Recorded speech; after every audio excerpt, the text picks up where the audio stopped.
हाथ में लाठी माथ पे पगड़ी आ निकाल के खैनी फट दे रगड़ी।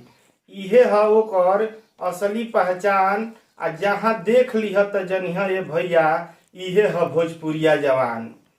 पैर में पनही कमर कसे धोती आ शरीर में पेन्हे कुर्ता आ खोसेला पोछी आ कान्ही पर फेंक के चलेला अंगोछी। मोछ दुनो टाइट रखे आ खेपर काला चश्मा आ लीलार पर लगावेला रोरी के भस्मा।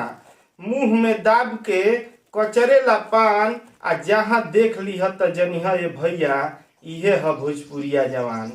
खान पान में रोटी चावल दूध दही माठा आ शरीर एकदम रही हाठा काठा।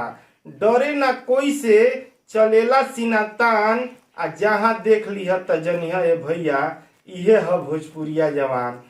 भाषा ह भोजपुरी चाल चलन सादा आ लइका होखस या जवान काहे ना होखस बुढ़ो दादा।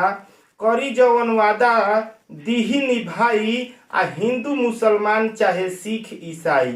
जात पात के भेद न जाने कर्मे के मानेला महान आ जहाँ देख लिह त जनिह ये भैया इहे ह भोजपुरिया जवान।